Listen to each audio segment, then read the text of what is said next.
You're listening to Short Inspirations from Ralph. Overcoming the Odds, Part 4.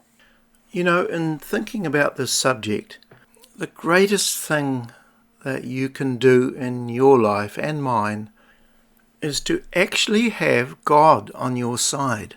That's much more preferable than having Him against you. You see, if God is for us, who can be against us? And that's an incredible statement, incredible thought. That's why we've started with this coat of salvation that Joseph received from his father, the free gift. Joseph didn't do anything to make that coat or to do it himself. He received it freely from the Father, and that's what you and I can do. The second coat is totally linked with the first coat. The second coat is the coat of Christian character. It's resisting those things that would destroy us, but also affect the relationship with our Father. And this is what Joseph did. Remember, he said to Potiphar's wife, "How can I commit this great sin against God?" That's the key. He knew that God was with him and for him, and there was no way he was going to spoil that. And to be honest, I think he was sorely tempted. I mean, most of us would have been. When we're looking at temptation, the first thing you'll notice is that it's actually not sin in itself. Temptation is always around us and before us, just as it was with Jesus. But here's the thing. If you don't deal with temptation, then temptation will deal with you. It doesn't matter who you are, whether you're 8 years old or 80. We're all the same. Every day of our lives we face temptation. All of us do. And Paul wrote to the Corinthians in 1 Corinthians 10:13 and said, "No temptation has overtaken you except what is common to mankind." There it is. And God is faithful. He will not let you be tempted beyond what you can bear. But when you are tempted, He will also provide a way out so that you can endure it. So the question here is, why does God permit temptation at all? 4 reasons. Number 1, to reveal our weaknesses.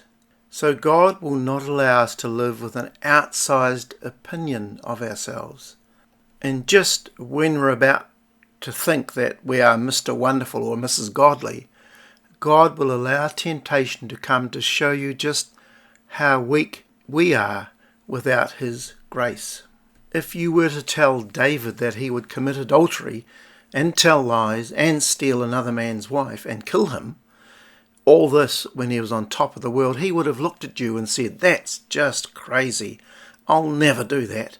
And if you were to tell Peter that one day you'll deny Christ 3 times within a 24-hour period, he would have said that those other disciples are losers and may do that, but not me. No. You don't have to worry about me.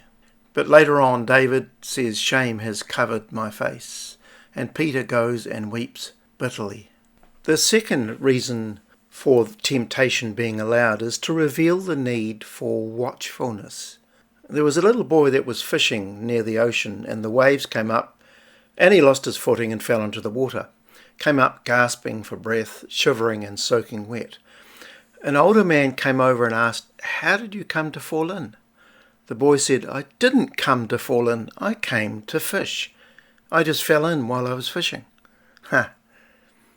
We didn't come to do that, it just happened.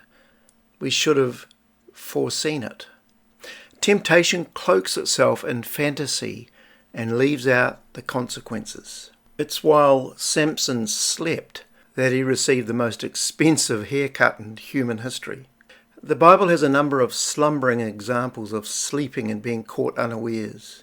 "Watch and pray that you do not enter into temptation," Jesus said. The third reason why temptation is allowed is to put the heat on stubborn people to depend on Him again. Of course, that won't apply to us, will it? Self-made people who think depending on God is for sissies, is weakness. There is something about this. The more you pat us on the back, the bigger our head swells. The more success we get, the less we depend on God. But we need Him. Do we ever need Him? The fourth reason is to teach you to starve the flesh and feed the spirit. What do I mean by that? Well, it takes 150 degrees to make tin. It takes 500 degrees to make brass, and it takes 1130 degrees to make silver, and here 1400 degrees to make gold. A gold Christian will take the heat and get stronger. Keep listening for our next episode, which is the third coat that we've been talking about. God bless you.